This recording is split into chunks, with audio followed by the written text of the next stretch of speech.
नमस्कार दोस्तों, आज बात करने वाला हूं जीएसटी ऑन फ्रीलांसर। हाँ जी दोस्तों, जीएसटी ऑन फ्रीलांसर क्या है, फ्रीलांसर को कब यहां पे जीएसटी में रजिस्ट्रेशन लेना होगा, लिमिट क्या है, टैक्स का रेट क्या होगा, कौन कौन सी रिटर्न फाइल करनी है, इनवॉइसिंग कैसे करना होगा, बहुत कुछ सीखने को आपको मिलने वाला है इस वीडियो के अंदर।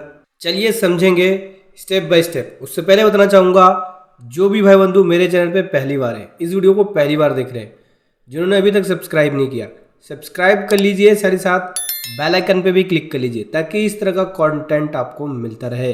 सो दोस्तों, इंडिया के अंदर फ्रीलांसर की जो मार्केट है वो लगभग 26 मिलियन की हो चुकी है, ठीक है।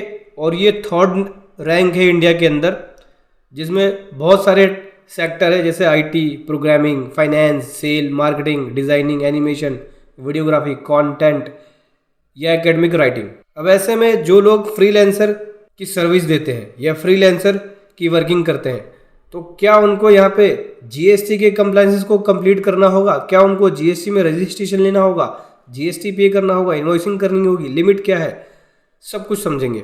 जीएसटी का मतलब हो गया गुड्स एंड सर्विस टैक्स, और जब भी आप सप्लाई करते हैं तो उस पर जीएसटी लगती है, चाहे वो गुड्स हो या सर्विसेज। फ्रीलांसर में भी आप सर्विस देते हैं तो वो जीएसटी के अंदर आ जाता है और इस पर जीएसटी रजिस्ट्रेशन अप्लाई हो जाता है। इस केस में आपको जीएसटी भी लगाना होगा, इनवॉइसिंग भी करनी होगी, साथ ही साथ जीएसटी रिटर्न फाइल भी करनी होगी। और रजिस्ट्रेशन लेने के बाद रिटर्न फाइल नहीं किया तो जीएसटी नंबर सस्पेंड भी हो जाएगा। तो इसमें फ्रीलांसर के लिए लिमिट क्या है जीएसटी रजिस्ट्रेशन की, तो देखो, अगर फ्रीलांसर की एनुअल टर्नओवर 20 लाख से एक्सीड हो जाए तो उनको यहाँ पे जीएसटी रजिस्ट्रेशन लेना मैंडेटरी हो जाता है। तो फ्रीलांसर अपनी सर्विस पे क्या जीएसटी रेट लगाएगा, 18% जीएसटी रेट लगाना होगा। 18% जीएसटी इनवॉइस पे चार्ज करेंगे, देन रिटर्न के अंदर जो वो जीएसटी की रिटर्न फाइल करेंगे उसमें वो 18% के हिसाब से टैक्स पे करेंगे।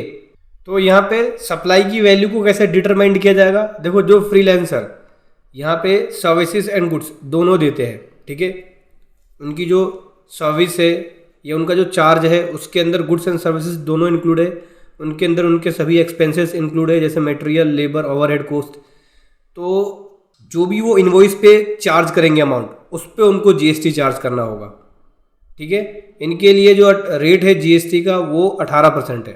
तो दोस्तों, जो भी आप इनवॉइस रेज करेंगे तो उस केस में 18% जीएसटी लगा के आपको इनवॉइस रेज करना होगा।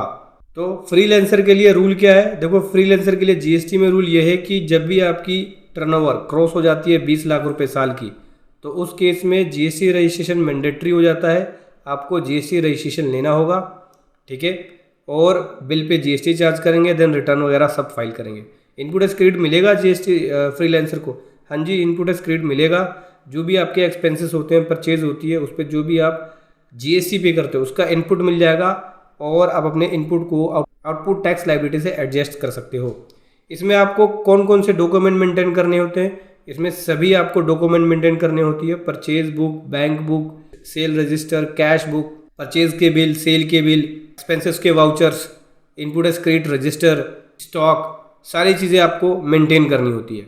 जो भी आप इनवॉइस इशू करेंगे एज पर इनवॉइस रूल के हिसाब से आपके इनवॉइसेस होने चाहिए, ठीक है। उस पर GST number, service accounting code, ठीक है, date, total value of service, ये सारी चीज़ें होनी चाहिए। और दोस्तों, अगर जीएसटी रजिस्ट्रेशन नहीं लेते हैं, रिटर्न वगैरह फाइल नहीं करते हैं, तो क्या प्रॉब्लम फेस करनी पड़ सकती है, देखो, अगर आप फेल हो जाते हैं, जीएसटी रजिस्ट्रेशन नहीं लेते हैं, अगर टर्नओवर एक्सीड हो जाती है, तो उस केस में आपको पेनल्टी भरनी पड़ सकती है। टैक्स जो ड्यू होगा उसका 10% या फिर 10,000, जो भी इसमें से ज़्यादा होगा, विच एवर इज़ हायर, वो आपके ऊपर पेनल्टी लगाई जा सकती है और लीगल एक्शन भी लिया जा सकता है। आप चाहे तो हमारी पेड सर्विसेज भी ले सकते हैं जीएसटी रजिस्ट्रेशन की, रिटर्न फाइलिंग की। पेड सर्विसेज का लिंक वीडियो के डिस्क्रिप्शन में है, वहाँ से आपको पेड सर्विसेज मिल जाएंगी। इस प्रकार से फ्रीलांसर को जीएसटी अप्लाई करना होगा।